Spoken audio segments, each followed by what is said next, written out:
Winterizing a Home 101. We're going to be shutting this valve off. This is your shut off. Okay, this shut off valve is located on the outside of the home. Sometimes they're further up underneath the home. You'll have to find it to shut the water off.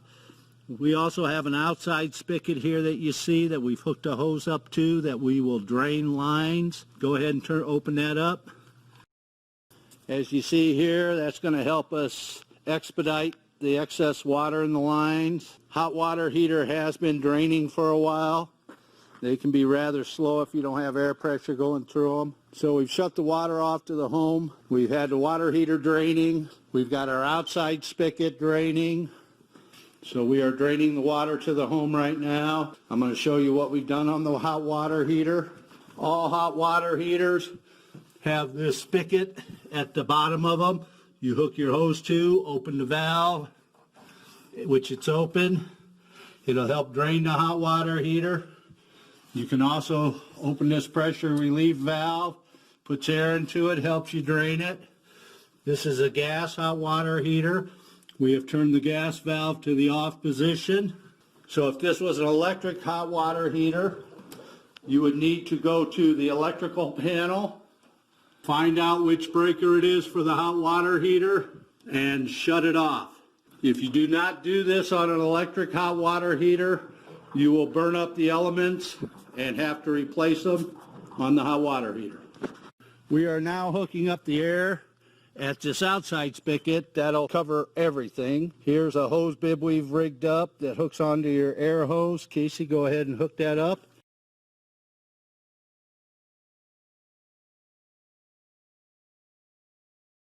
We've opened the spigot. So now we have air going into the system. You can hear it on the hot water heater. There's several locations you can hook into. Here's the washer hookup. You could come inside if you didn't have an outside spigot and hook on to these one at a time. Run it through, go through the home complete.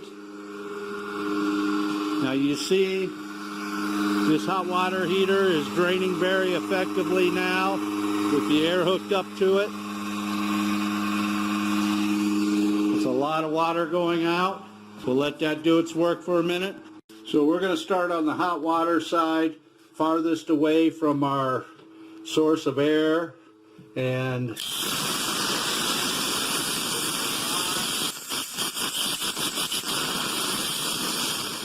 that's all air. So we've gotten most of the water out of the system by back draining it, but we're going to go over here to the hot side.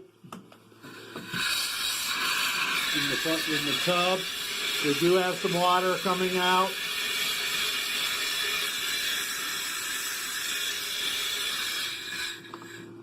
So you've gone through, you're letting your air build up a little bit more. You'll go through the whole home doing your left side, hot water side, and then switch to your cold side. Now we're going to the cold side. I'm going to actually start in the kitchen, and because we've had that drain going outside, most of the water is drained out of this.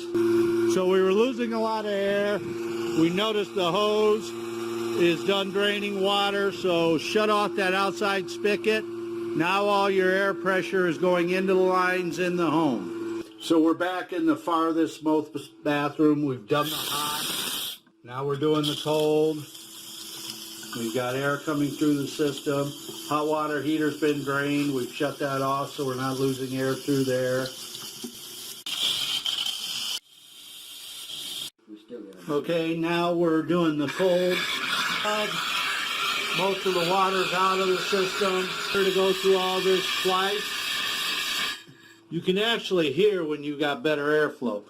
Now we're going to the toilets. We've done all the faucets throughout the home. Go ahead, Casey, hit the toilet. As soon as the water gets down to a certain level, you should start getting air in the system. You want to make sure that's blowing out real well. All right, you got nothing but air coming through there. Now, you can shut off. If you got to shut off, go ahead and hit it.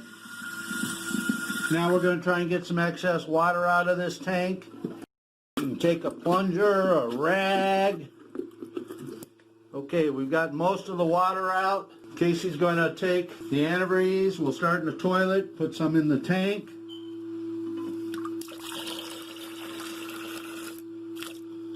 In the pipe. And in the bowl. Okay, so we've got this toilet winterized. He's going to plunge it once to make sure it's in the trap.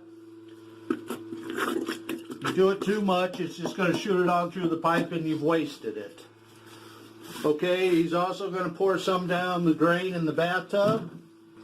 All you're doing is enough to get into the trap. Same thing with the sink.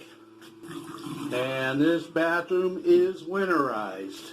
You're going to repeat this throughout the home.